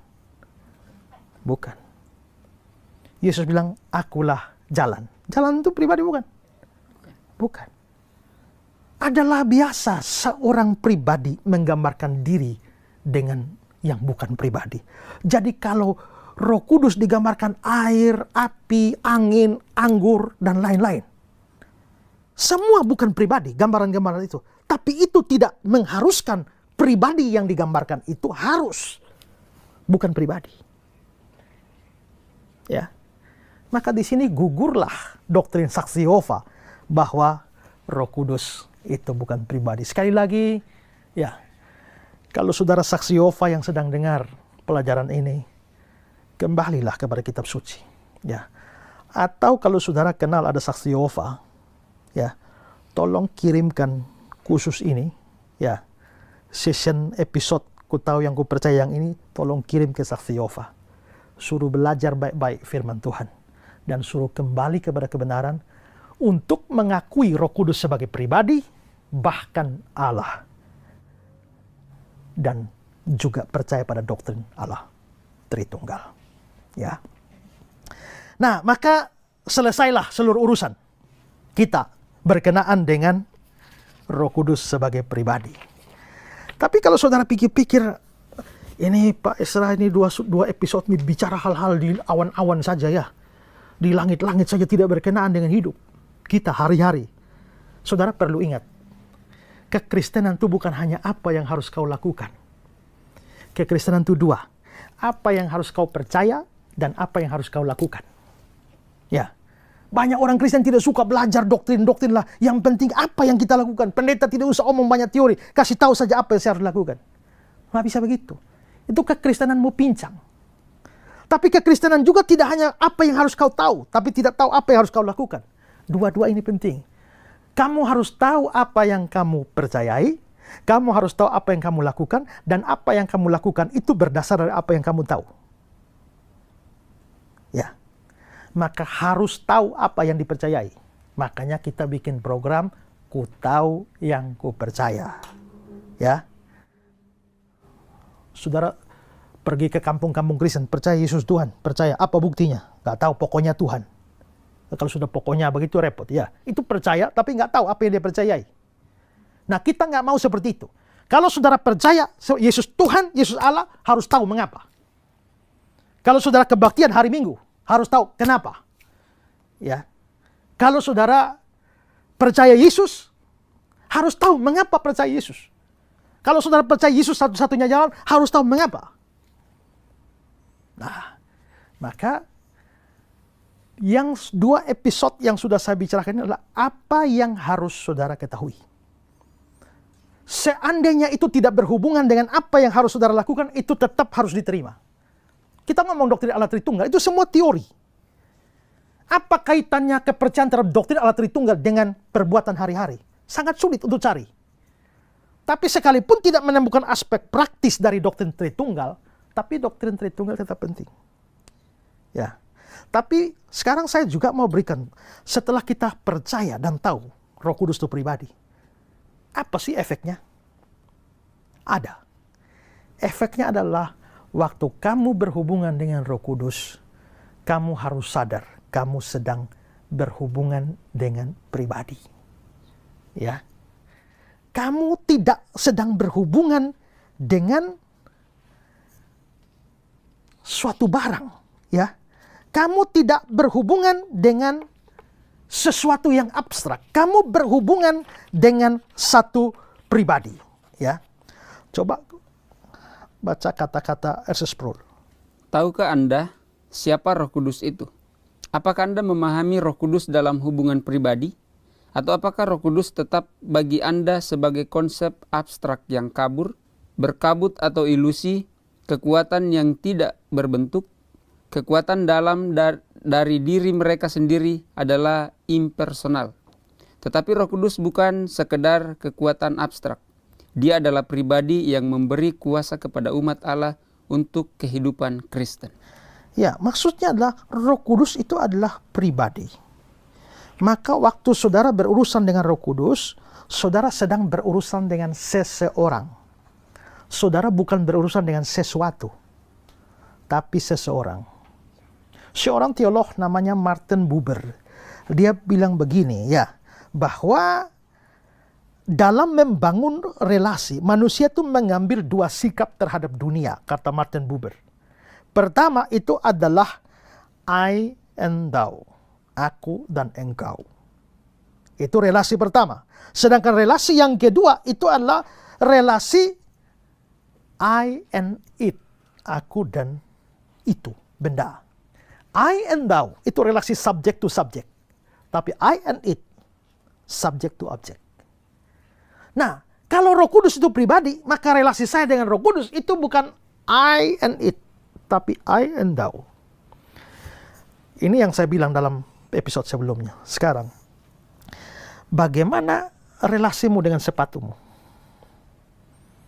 Kamu punya sepatu, baru beli, mau pakai nggak pakai terserah. Sepatu nggak bisa protes, ya kan? Mau pakai secara normal atau injak-injak juga nggak protes, ya. Setelah pakai 1 tahun nggak cuci juga nggak pusing. Kamu mau ngambil sebelahnya lempar ke utara sana, sebelah lempar ke selatan juga nggak ada urusan. Kenapa? Karena relasimu dengan sepatu adalah relasi I and it, aku dan barang. Tapi tidak bisa dengan Roh Kudus, karena Roh Kudus itu orang. Ya. Pohon itu benda hidup, makhluk hidup. Tapi nggak ngajak ngomong juga nggak apa-apa kan? Nggak protes juga kan? Tapi kalau sama istri di rumah, nggak ngajak ngomong 2 tahun. Loh, istri itu pribadi loh, ya kan? Maka pasti relasinya nggak beres. Nggak ngomong dengan pohon nggak ada masalah. Nggak ngomong dengan istri itu masalah. Karena yang pertama itu relasinya I and it. Yang kedua I and thou. Ingat, Roh Kudus itu juga bukan pedang. Kalau mau perang baru cabut. Lalu tidak perang, masuk sarung. Kapan perang baru pakai lagi. Itu barang. Tapi kalau itu orang, nggak bisa begitu. Relasinya harus tiap hari. Ada pendeta yang kalau mau berkhotbah baru berdoa minta tolong Roh Kudus. Tapi kalau nggak khotbah, jadi kalau dia khotbah 1 bulan 1 kali, maka dia ngomong dengan Roh Kudus 1 bulan 1 kali. Itu I and it. Tapi kalau ini pribadi, dia di dalam saya, dia hidup dengan saya di dalam saya, dia pribadi. Ya saya perlu ngajak relasi pribadi dong, ngomong kayak apa. Ya. Maka peganglah tanganku Roh Kudus setiap tahun. Gak bisa ya? Mesti setiap hari. Kenapa? Ini pribadi. Nah, maka cara saya memperlakukan Roh Kudus juga harus berbeda dengan cara saya memperlakukan pohon, memperlakukan anjing, memperlakukan binatang yang lain. Ya. Maka karena dia pribadi, saya tidak boleh mendustai dia. Seperti Ananias dan Safira. Ya, di Kisah 5 ayat yang ketiga. Karena dia pribadi, maka saya tidak boleh menentang dia. Seperti orang-orang Yahudi menentang dia. Karena dia pribadi, maka saya tidak boleh mendukakan dia dengan dosa-dosa saya. Makanya Efesus bilang, janganlah kamu mendukakan Roh Kudus Allah. Karena dia pribadi, maka saya tidak boleh memadamkan dia. Baik dalam pribadi saya, maupun pribadi orang lain. Makanya dia bilang, jangan padamkan roh Allah. Apa artinya memadamkan roh? Nanti kita bahas di episode-episode selanjutnya. Tapi pokoknya jangan dukakan, jangan dustai, jangan menentang, jangan padamkan. Itu semua hanya bisa terjadi antar pribadi. Dan kalau dia adalah pribadi, maka saya nggak boleh memperlakukan dia sebagai barang. Alkitab itu juga barang ya. Biarpun kita percaya Alkitab isi firman Allah, tapi Alkitab ini juga barang. Jadi kalau kau simpan ini di situ di atas lemari pun 1 tahun juga baru kau angkat, juga nggak ada masalah. Maksudnya nggak ada masalah dengan Alkitabnya. Tapi Roh Kudus bukan barang yang kita simpan di situ dan kapan perlu baru selamat pagi Roh Kudus. Ya, nggak bisa. Maka itu relasi pribadi, relasi yang harus berjalan setiap hari dengan Roh Kudus. Makanya tadi saya nyanyikan tuh ya, peganglah tanganku Roh Kudus tiap hari. Apalagi kalau saudara hamba Tuhan yang sering melayani, dengar baik-baik. Makin sungguh-sungguh melayani, makin perlu Roh Kudus tiap hari. Ya. Dan bukan hanya mau melayani saja, mau aktivitas pelayanan baru bicara dengan Roh Kudus. Tidak. Ya, maka itu adalah aspek praktis dari doktrin kepribadian Roh Kudus. Pemirsa di rumah, kalau saudara punya pertanyaan seputar apa yang saya jelaskan ini, ya jangan ragu-ragu, ada nomor di layar kaca Anda, silakan kirimkan pertanyaan Anda di sana, tim Pijar TV akan menjawabnya. Baik, ada yang mau bertanya? Pak Isra, Ya. tadi sempat itu dijelaskan dalam percakapan dengan Nikodemus, itu kan ada dalam ayat itu kata dilahirkan dari air dan roh. Apakah yang dimaksud dalam kitab suci itu tadi? Ya, dilahirkan dari air dan roh. Nah, inilah yang dimaksudkan dengan dilahirkan kembali. Tapi saya belum mau jelaskan apa sih artinya dilahirkan kembali karena kita ada episode yang bahas itu. Ya. Tapi apa artinya dilahirkan dari air dan roh? Nah, gara-gara ada air dan roh, berarti ada dua. 1, 2, lalu membuat banyak orang menafsirkan, oh, kalau tidak dilahirkan dari air dan roh, tidak melihat kerajaan Allah. Ya kan? Dilahirkan dari air dan roh, dapat kerajaan Allah, alias selamat. Maka, untuk selamat, harus dilahirkan dari air dan roh. Lalu orang mulai menafsirkan, roh ini pasti Roh Kudus. Airnya apa? Airnya apa? Baptisan ini. Nah, berarti untuk selamat orang harus dilahirkan dari Roh Kudus, lahir baru, dan harus baptis. Maka kalau tidak baptis, kamu tidak akan selamat. Gitu kan? Penjahat di samping Yesus tuh, yang hari ini engkau bersama dengan aku di Firdaus, selamat gak? Selamat gak? Selamat. Dibaptis gak? Berarti dia hanya dari roh, air gak? Nah, itu jadi problem. Ya. Dan kalau kita mengatakan bahwa selamat itu karena Roh Kudus dan karena baptisan, baptisan itu Roh Kudus ya dari pihak Allah. Baptisan itu urusan kita. Berarti ini kan perbuatan kita. Maka selamat karena pekerjaan Allah dan perbuatan kita. Ini sesat. Selamat itu karena iman, tidak ada urusan kita sama sekali. Kalau begitu apa arti ayat ini? Ayat ini dalam tanda petik menjebak karena terjemahan. Ingat ya, kalau saudara ikut program Ku Tahu Yang Ku Percaya ini dari episode dulu-dulu, saya selalu menjelaskan bahwa kadang-kadang terjemahan Alkitab itu tidak selalu pas. Ya, makanya kita ada terjemahan lama, ada terjemahan baru, ada terjemahan bahasa Indonesia sehari-hari, ada firman Allah yang hidup, ada terjemahan Borneo, ya macam-macam terjemahan sekarang. Karena ini kan dari bahasa asli diterjemahkan. Diterjemahkan dulu, terjemahannya bisa benar, bisa salah, bisa keliru. Ya. Nah, problem ini sebenarnya adalah problem terjemahan. Karena di kata dan. Kata bahasa Yunani-nya adalah kai. Dilahirkan dari air kairoh. Nah, apa itu kai? Kai ini kata Yunani yang artinya banyak. Pada umumnya kata kai itu berarti dan. Tapi kai juga bisa berarti tetapi. Kata kai juga bisa berarti juga. Kata kai juga bisa berarti yaitu. Mari kita lihat mana yang masuk akal. Barang siapa tidak dilahirkan dari air, tetapi roh. Kok nggak cocok ya? Buang terjemahan ini, pilihan ini. Air juga roh. Ya, masih bisa. Air dan roh. Ini kayaknya mirip ini.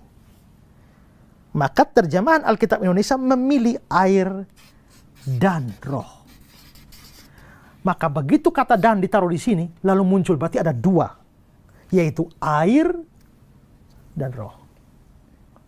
Tapi kenapa tidak pilih ini? Yaitu, barang siapa tidak dilahirkan dari air, yaitu roh. Memungkinkan? Memungkinkan. Air, yaitu roh. Kenapa air itu disebut yaitu roh? Karena roh itu dilambangkan dengan air. Tapi kan tidak bilang lambang. Itu bilang yaitu. Ya sama juga kan. Roti perjamuan itu apakah itu tubuh Yesus? Bukan, itu hanya simbol. Tapi inilah tubuhku, bukan bilang inilah simbol tubuhku. Ya. Yesus itu disimbolkan dengan jalan. Tapi Yesus tidak bilang, aku disimbolkan dengan jalan. Atau jalan adalah simbol aku. Dia bilang, akulah jalan. Ya. Maka air yaitu roh. Sesuai konteksnya, Yohanes pasal 3. Orang tuh dilahirkan dua kali loh. Lahir pertama tuh dari ibu. Lahir jasmani. Tapi ada kelahiran kedua. Lahir kedua tuh dari roh. Roh tuh simbolnya air yang menyucikan, yang membersihkan. Maka sebenarnya di sini bukan ada dua elemen, air dan roh. Tapi satu elemen saja, yaitu roh yang dilambangkan dengan air. Maka dengan kata lain, ayat ini berkata, kalau kamu tidak dilahirkan dari Roh Kudus, kamu tidak lihat kerajaan Allah. Gak ada urusan dengan baptisan. Ya, maka orang-orang yang menafsirkan ayat ini menghubungkan dengan baptisan, itu membuat tafsiran yang salah. Dan bisa menyesatkan, tapi terjebak dengan terjemahan yang keliru. Ya. Nah, makanya kalau saudara punya Alkitab, sebaiknya punya Alkitab lebih dari satu terjemahan. Supaya baca begini, oh ini kok ini ya, ini kok gini ya, ini kok gini ya. Ya. Ya, saya tadi baru baca Alkitab. Keluaran 32 waktu Musa turun dari gunung itu ya, dan Israel dikatakan mereka berpesta. Ya. Saya lihat satu terjemahan pesta. Saya lihat satu terjemahan mereka bersenang-senang. Tapi lihat satu terjemahan ada kata seks di sana. Oh. Lihat bahasa asli, oh pesta di situ bukan pesta biasa, bersenang biasa. Mereka sedang pesta seks. Nah, itu bisa didapatkan dari terjemahan Alkitab yang berbeda, ya. Maka punya terjemahan tuh banyak, mesti banyak gitu. Ya, sekarang kan gampang kan, yang software saja sudah bisa punya terjemahan banyak ya. Saya punya kira-kira 120 terjemahan, ya. Tinggal lihat-lihat sampai bengkok gitu ya. Nah, tapi itu menolong. Nah, sehingga terjemahan, kalau satu terjemahan keliru, kita bisa punya alternatif terjemahan yang lain. Ya. Nah, ini memang perlu belajar dengan baik. Oke. Ya, ada pertanyaan lain? Saya, Pak. Ya. Saya langsung saja, Pak. Jadi di Yohanes 16 ayat yang ke-8 itu berbunyi, dan kalau ia datang, ia akan menginsafkan dunia akan dosa, kebenaran, dan penghakiman. Nah, ia di sini menggambarkan yang Bapak jelaskan tadi gitu, Roh Kudus gitu loh. Sementara sebelumnya kita tahu kalau Yesus, Tuhan Yesus ini menderita di atas kayu salib untuk menebus gitu. Nah, apakah yang Tuhan Yesus lakukan masih belum cukup dalam hal penginsafan ini gitu, Pak, sampai butuh Roh Kudus? Kalau kita belajar doktrin Tritunggal, walaupun tiga pribadi itu selalu kerjasama, tapi ada pekerjaan-pekerjaan khusus yang lebih berhubungan dengan pribadi tertentu. Ya, misalnya yang seperti saya sudah ajarkan bahwa Yesus diutus oleh Bapa. Yesus datang ke dunia untuk menebus, jadi manusia. Ya. Tapi waktu Yesus jadi manusia itu yang terlibat siapa? Allah Bapa terlibat, dia ngutus. Roh Kudus terlibat, yaitu bikin Maria hamil. Ya. Waktu Yesus bangkit dari antara orang mati, Bapa, dia dikatakan dibangkitkan pada hari ketiga. Yang bangkitkan siapa? Bapa. Roh Kudus. Tapi Yesus juga bangkit sendiri. Rombak bait Allah yang dalam 3 hari aku akan bangun kembali. Berarti dia yang dimaksudkan adalah tubuhnya. Berarti dia bangkit sendiri. Berarti dalam inkarnasi 3 pribadi kerjasama. Tapi yang menebus dan naik ke atas kayu salib bukan Roh Kudus kan? Bukan Bapa, hanya Yesus. Ya. Dalam penghakiman di akhir zaman, Bapa menghakimi, Roh Kudus menghakimi, Yesus menghakimi, tapi yang lebih ditonjolkan kan Yesus. Nah, dalam urusan pekerjaan penebusan di atas kayu salib, itu Kristus. Di atas dia bilang, sudah selesai. Tapi karya penebusan itu diterapkan dalam orang percaya. Itu bekerjanya Roh Kudus. Makanya Yesus sudah selesai, naik ke surga. Lalu siapa yang menerapkan karya penebusan itu dalam diri orang percaya? Roh Kudus. Bagaimana cara dia menerapkan? Nanti waktu kita belajar tentang pekerjaan Roh Kudus dalam diri orang percaya. Itu ada episode khusus, ya. Maka kita akan belajar tentang doktrin Roh Kudus secara detail. Kita akan bahas kerjanya Roh Kudus dalam diri orang percaya itu apa saja. Itu termasuk penerapan karya Kristus. Dan salah satunya juga tadi yang ditanyakan soal kelahiran kembali. Dilahirkan kembali dari Roh Kudus itu apa? Nah, kita akan bahas itu. Tapi bukan karena Kristus tidak cukup. Penebusannya sudah cukup, tapi dalam job disk-nya pribadi-pribadi tertentu memang telah ditetapkan bahwa adalah bagian Roh Kudus menerapkan karya penebusan itu. Ya, oke. Ada lagi? Pak Esra? Ya. Ya, kita percaya bahwa Allah adalah Allah yang Maha Tahu dan berdaulat atas hidup umat manusia sebagai ciptaannya.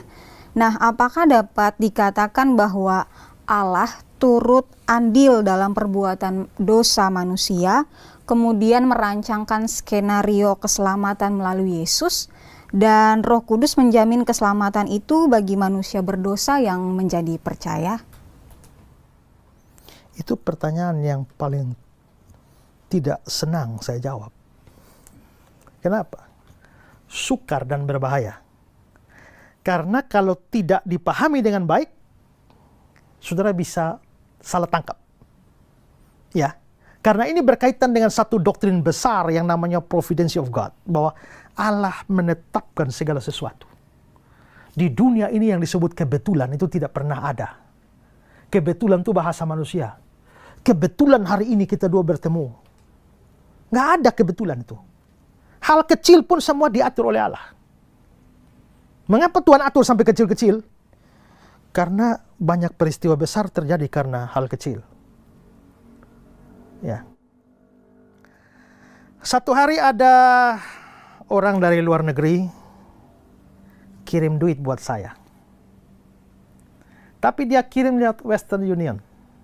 Dan saya harus pergi mengambilnya di Western Union.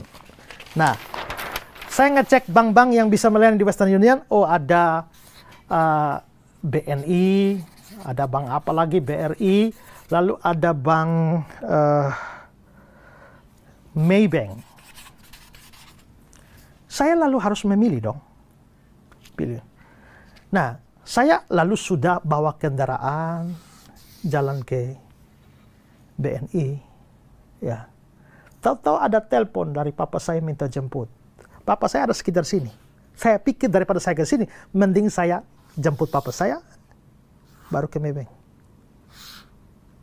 Masuklah saya di Maybank. Transaksi. Ketemu customer service satu cewek cantik sekali. Waktu saya lihat ceweknya, saya tertarik. Langsung saya lamar ceweknya. Saya tanya, adik sudah punya pacar? Belum. Maukah kakak lamar? Dia bingung. Tapi lamar bukan untuk kakak, tapi untuk adiknya kakak. Ya, adik saya juga belum punya pacar. Maukah kamu jadi pacar adik saya? Kita dua ketawa-ketawa. Dia bilang, gini aja. Hari Senin nanti akan ada cowok yang datang membuka rekening di Maybank dan dia akan bilang disuruh oleh Kak Esra. Kalau ada yang ngomong begitu, kamu tahu itu dari saya, itu adik saya. Akhirnya hari pulang saya bilang, saya panggil sama adik saya, Son, nih loh, ini ada foto cewek cantik nih, tertarik gak? Oh tertarik. Suka. Nah kalau begitu hari Senin tolong buka rekening di Maybank. Maka hari Senin dia pergi buka rekening. Habis buka rekening dia kasih tahu saya diutus oleh Kaisar. Nah akhirnya dilayani secara profesional. CS-nya bilang kalau ada apa-apa silakan hubungi customer service kami. Lalu dia bilang bisakah hubungi nomor pribadi? Nah lalu dikasih nomor pribadi. Pacaranlah mereka. Akhirnya menikah. Kalau habis menikah kemarin baru melahirkan. Jadi saya baru dapat keponakan baru. Pernikahan mereka ini peristiwa besar. Mengapa ini bisa terjadi? Seandainya saya bawa mobil ke BNI, nggak akan bisa terjadi. Saya ke Maybank jadi. Kenapa saya bisa ke Maybank? Karena papa saya minta jemput. Kenapa saya mesti ke sini? Karena ada orang yang kirim uang. Kenapa dia kirim uang? Tidak lewat Line, tapi lewat Western Union. Kok bisa terjadi? Ini semua skenario, Tuhan. Nggak ada yang kebetulan. Kalau saudara tahu cerita di balik program yang ku tahu, yang ku percaya ini juga nggak ada kebetulan. Ya. Karena pada waktu tim Pijar TV berdoa untuk mendapat orang yang mengajar firman Tuhan, tanpa kita tahu saya pun berdoa, kira-kira dapat media apa supaya beritakan ini. Dan berdoa berapa bulan, ketemu. Itu semua tidak ada yang kebetulan. Tapi yang menjadi pertanyaan besar, bagaimana dengan kejahatan-kejahatan yang terjadi di dunia? Apakah itu termasuk dalam skenario Tuhan? Termasuk dosa? Coba ulang pertanyaan. Itu yang saya bilang agak berbahaya. Tapi coba ulang pertanyaan, kalimat pertama. Ya. Apakah dapat dikatakan bahwa Allah turut andil dalam perbuatan dosa manusia? Okay. Allah turut andil dalam perbuatan dosa? No. Apakah Allah bisa merancangkan terjadinya dosa? Yes. Tapi ikut andil? Tidak. Maksudnya adalah bahwa, sekarang coba pikir, Adam dan Hawa jatuh dalam dosa. Pertama, apakah Allah tidak punya rencana apa-apa? Kemungkinan kedua, Allah maunya mereka kudus dan ternyata mereka jatuh? Atau ketiga, memang dalam rancangan sudah begitu? Kalau itu terjadi tanpa rencana, kok mustahil ya? Burung jatuh saja harus rencana Allah. Bagaimana manusia jatuh tidak rencana Allah? Allah maunya mereka kudus, tapi ternyata mereka jatuh. Berarti rencana Allah gagal ya? Allah maunya begini, kok jadi begini? Kenapa Allah nggak bisa ngatur ini supaya terjadi begini? Atau memang telah dari sononya ada rancangan seperti itu? Nah ini yang saya bilang butuh pelajaran khusus, dan ini pelajaran berat. Jadi saya tidak mau panjang lebar supaya saudara jangan salah paham. Tapi saya hanya mau berkata bahwa ada rencana besar Allah, tapi Allah tidak pernah, apa bahasanya tadi? Turut andil. Turut andil. Dengan kata lain, bukan manusianya mau jalan baik, tapi Allah yang dorong-dorong dia supaya berbuat dosa. Tidak. Allah bukan pencipta dosa. Walaupun ada dalam rancangan. Bagaimana untuk menggambarkan ini? Ini susah sekali digambarkan. Tapi saya kemarin menemukan satu tulisan di Facebook. Membuat gambaran tentang ini. Oke. Kamu mau membuat sebuah kue. Dan kue donat yang kamu buat. Maka jadilah kue donat. Kamu buat kue kan? Kue donat kan? Maka sekarang, apakah kamu menciptakan lubang di tengah donat? Iya. Apakah lubang itu kamu yang ciptakan? Iya, saya yang buat. Pikir baik-baik. Apakah pencipta donat itu adalah pencipta lubang? Oh, tidak. Bukan. Lalu dari mana lubang itu terjadi? Dalam proses pembuatannya, Pak. Kenapa donat harus berlubang? Supaya dia disebut donat. Coba pikir ya. Orang bisa menjadi pencipta donat, tapi bukan pencipta lubang. Lubang hanya sesuatu yang terjadi sebagai efek dari pembuatan kue itu. Tetapi bukan dia tidak menciptakan lubang itu. Dia hanya menciptakan donat, bukan menciptakan lubang, tapi tahu lubang ada. Nah, ini sesuatu yang perlu dipikir secara serius. Tapi lagi-lagi ini makanan berat yang saya nggak mau terlalu masuk terlalu dalam karena ini bisa membingungkan saudara, dan lebih baik tidak menangkap. Lebih baik menangkap, jangan sampai menangkap sedikit lalu salah paham. Jadi cukup yang saya berikan ini. Kalau nanti di kemudian hari kita lihat ada pelajaran khusus tentang itu, bisa diberikan pelajaran khusus. Ada lagi? Ya Pak, ada satu lagi Pak. Iya, Roh Kudus ini kan atau Parakletus, kita percaya bahwa pribadi inilah yang mengilhami manusia untuk mengerti hikmat dan pengertian tentang Allah. Nah, bagaimana mendeteksi atau memastikan bahwa itu adalah hikmat dan pengertian dari Roh Kudus? Roh Kudus tidak pernah bekerja di luar firman. Ya. Makanya di 2 Timotius 3 ayat 16 bilang segala tulisan yang diilhamkan Allah memang bermanfaat untuk ngajar. Berarti ngajar harus dari segala tulisan yang diilhamkan Allah. Maka orang tidak bisa mengklaim, ini dari Roh Kudus. Tapi nggak ada, dari Alkitab nggak ada. Misalnya tentang yang saya singgung pada episode 1, orang tertawa dalam roh itu loh. Ya. Karena berdoa tiba-tiba tertawa terbahak-bahak 2 jam. Dasar ayatnya apa? Nggak ada. Tapi mereka mengklaim itu pekerjaan Roh Kudus. Begitu didesak terus. Dari mana dasar ayatnya? Langsung kutip Mazmur 126. Pada waktu Tuhan memulihkan kita, keadaan kita seperti orang-orang bermimpi. Pada waktu mulut kita penuh dengan tawa. Nah, itu kan pemaksaan ayat. Ayat nggak bicara itu dipaksa supaya mendukung sebuah pemahaman yang praktek yang sudah menyimpang. Ya. Maka kalau Roh Kudus bekerja, tidak mungkin melalaikan firman. Maka di Yohanes 14 ayat 26 itu, kalau dia datang, dia akan mengingatkan kamu tentang semua yang telah kuajarkan padamu. Jadi, hikmat itu dari Roh Kudus, tapi tidak bisa terlepas dari firman Tuhan. Jikalau terlepas dari firman, nah itu namanya hikmat dari bawah. Tapi kalau hikmat dari atas dari Roh Kudus, itu harus berhubungan dengan firman Tuhan. Menipu demi kebaikan, boleh nggak? Kalau kita tanya sekarang, boleh. Kan yang penting tujuannya baik. Tapi apakah kitab suci memang mengajarkan ada menipu untuk kebaikan? Nggak ada. Silakan lihat kembali pembahasan kali lalu kita tentang 10 hukum. Ya, waktu kita bahas tentang jangan berdusta. Saya sudah bahas itu secara detail, dan tidak ada namanya dusta putih. Tapi dalam praktik sekarang orang bisa menganggap adalah berhikmat kalau orang bisa berdusta demi kebaikan. Tapi begitu itu melawan firman, itu pasti bukan dari Roh Kudus. Ya. Kalau ada Roh Kudus, maka mendatangkan damai sejahtera. Kalau kamu ngomong dan bikin orang sakit hati, pasti bukan dari Roh Kudus. Itu hikmat dari dunia. Karena ternyata Stefanus yang penuh dengan Roh Kudus juga ngomong, ahli-ahli Taurat juga sakit hati, bukan? Jadi tidak selamanya seperti itu. Ya. Karena itulah maka menilai sesuatu dari Roh Kudus tidak bisa terlepas dari Alkitab. Kenapa? Karena di balik Alkitab itu Roh Kuduslah yang mewahyukan firman. Maka pekerjaan Roh Kudus tidak bisa terlepas dari firman Tuhan. Ya, maka banyak-banyaklah belajar firman Tuhan. Roh Kudus menuntun. Tapi sekarang banyak orang tidak mau belajar Alkitab. Yang dia mau hanya dengar suara Roh Kudus ngomong saja. Ya, Roh Kudus ngomong saja. Maka akhirnya jadilah yang aneh-aneh di luar firman. Ya.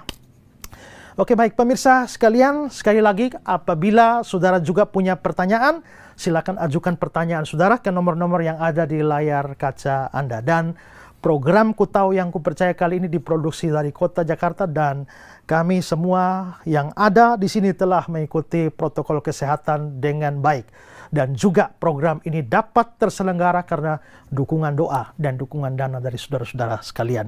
Kita berharap bahwa program ini terus memberkati banyak orang, dan banyak orang diajar untuk menemukan kebenaran di dalam Kristus, dan setelah beriman boleh hidup dalam pimpinan Roh Kudus. Sampai jumpa dalam episode-episode selanjutnya. Tuhan berkati saudara semua, dan salam terang bagi Indonesia.